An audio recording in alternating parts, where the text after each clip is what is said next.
Attention gamers, when it comes to summoner spells in League of Legends there are people who use Flash on D, and people who are just undeniably wrong, and while there are a bunch of other combos, most people would agree that anyone who takes Cleanse plus Ghost is about as bright as a wet match in a dark cave, and in my ELO it's typically accompanied by Nunus playing League on a trackpad.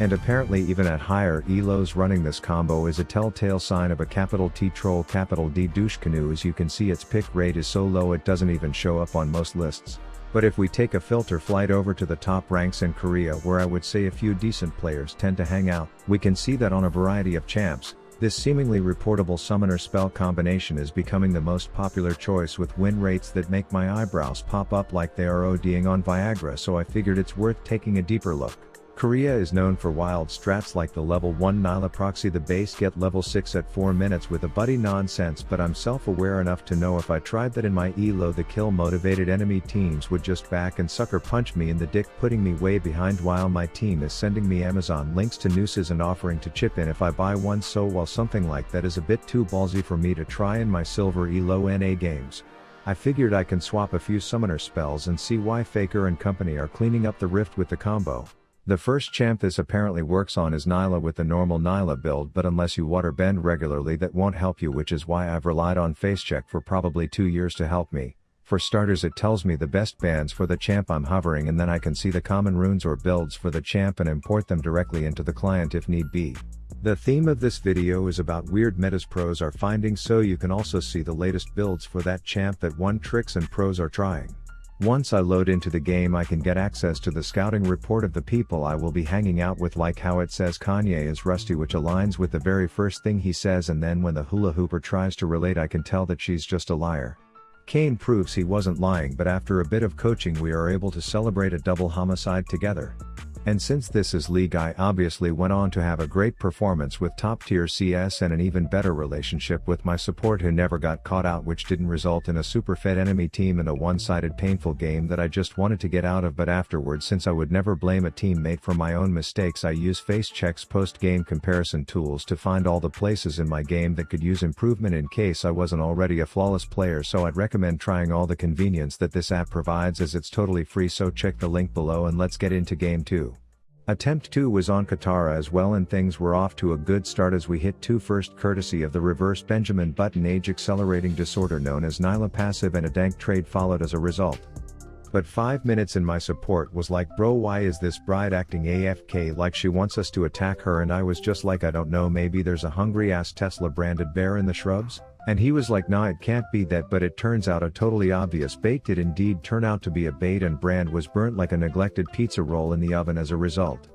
I then took a quick hiatus from the homicide to go mid as the clown was spam pinging the assistance flag, but there was a communication error where he didn't realize I was a 5 and I didn't realize he was a total dumb shit, while neither of us realized we were fighting a champ that challenger players describe like this. You can legit train zoo animals to play Yone correctly to climb to challenger. But despite all the adversity that I call an average start to any of my games, and by the grace of God and a Godzilla crab, we get first tower plus a visit from the Coca-Cola mascot, which gets a little hairy, no bear pun intended, but thanks to Cleanse Ghost I make like a nudist monk and take the frock off, only to immediately get cold feet about my decision to run away from danger. So I come back in to watch the bear burn, building anticipation for my next big move.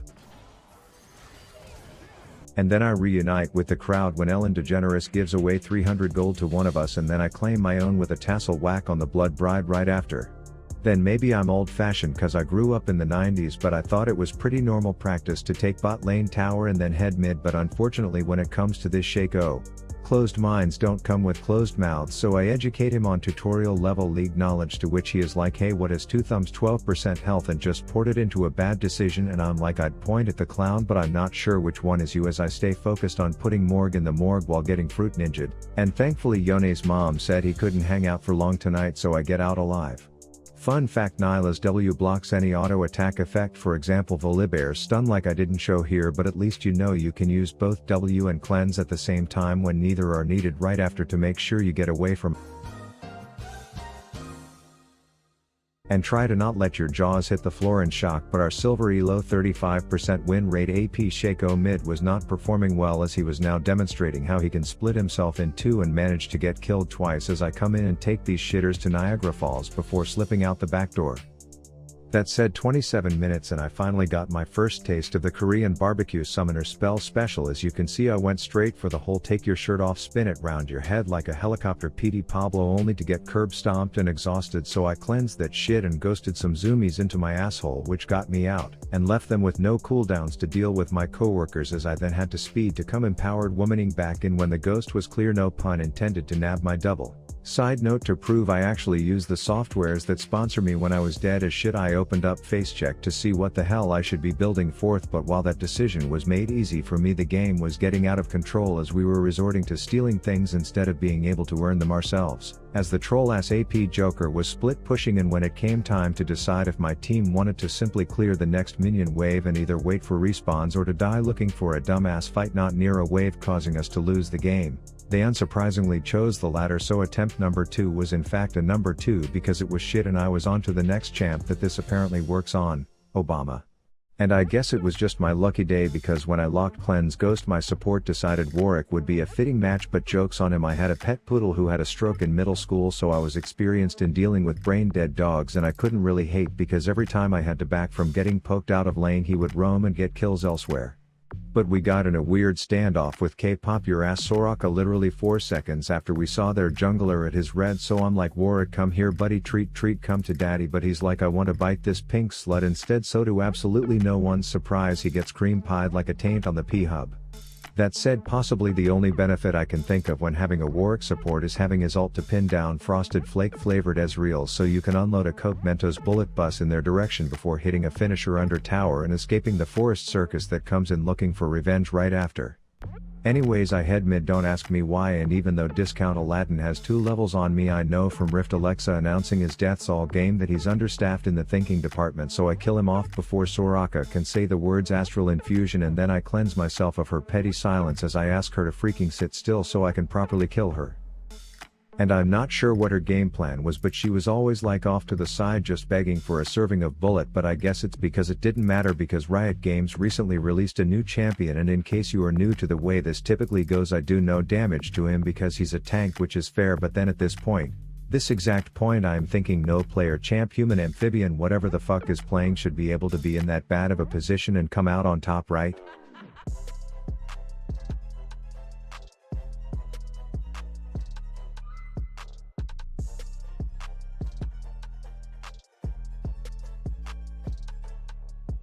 So we lost that one on account of new champ design, and my will to live was getting low, which typically means time to put League in the recycling bin and tweet about quitting until my addiction makes my skin start to itch in a few days, but I instantly queued up for one more instead. This one I was on Trist, and the theory is her hop makes playing with Ghost instead of Flash a thing, at least if you are both Korean and good at this game. But pro tip for everyone, if your support gets caught like a carp with a fish hook in his mouth, you can just front flip onto the person mumbling numbers and it should at least make the entire encounter even for your team.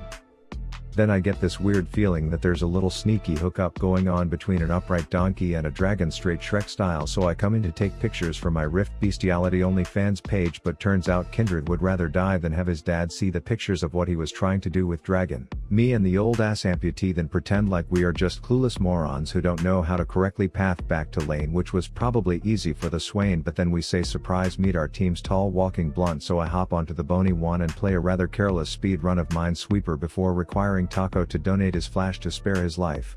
At least for a few seconds, until I was ready for my next round of front flip onto He Who Yells For. Gentle reminder, this was still solo queue we were playing in case you forgot. But a minute later, when their entire team was claiming squatting rights in our forest for some reason, I think you could say REZ didn't exactly work like a charm because of my cleanse. Oh, for God's sake, he died literally 5 seconds after that. You know what they say, a patient rabbit is a well-fed rabbit, so I just had to wait for this humming psychopath to think he was alone, and then bam, ghost front flip into bomb pop, which gave me the inspiration for another round of flippies into murder that hoe combo. And this Jin basically has me on my second monitor googling if you can become a virgin from so much second-hand copium, but I do guess he definitely drew the short stick when it came to which auto-filled support was more inbred in this one. Side note, my favorite thing to do as Tristan to Kindred is to welcome them onto the immortal dance floor then boot them off last minute, knocks them dead every time. Turns out our jungler may look like he hasn't eaten in years, but he definitely makes sure everyone else around him is fed, so I have to come in clean up duty style and remind this Kindred that he's not allowed color on his screen before declining the lasso invitation from Lantern Larry because there's a foxy mama over here that I wanted to get to know a little better.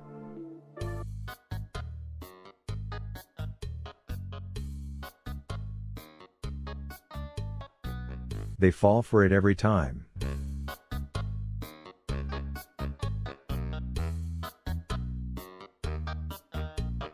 And it literally never gets old. It's now 30 minutes, which means it's time for us to learn who the top laners are, and turns out ours is a dead bitch, so I do some proper right clicking to earn me not one but two brainless kills, and then once the dust settles I have some bad intentions that I need to see to completion as I remove the thing that inhibits roids from being shot into our mid lane midgets' asses while taking a dookie on counting Dracula for even thinking about interrupting my plan. Oh yeah, and then the skeleton thought this was fucking anatomy class and came in wanting attention, so I put him in his place right after. But it was only a matter of time before I got caught with dick in my hand looking at that fox without cleanse. But the funny thing about 6-item ADCs is we can just toggle auto attacks, do nothing else, win the fight, and still bitch about our role being too weak on Twitter. Anyways, it was getting late and their grave digging dickhead was starting to make progress on the whole split pushing front, while my team was on Etsy looking up group discounts to get the words we threw hard printed on man thongs, so it was time to end the fun stomp down mid and win the only game of the day. Bottom line, cleanse felt good, but I don't have the positioning to play without flash, so I will stick to using that, on D that is. Check out the last time I tried to play an elo inflated support here and I will see you in the next one. Rav out.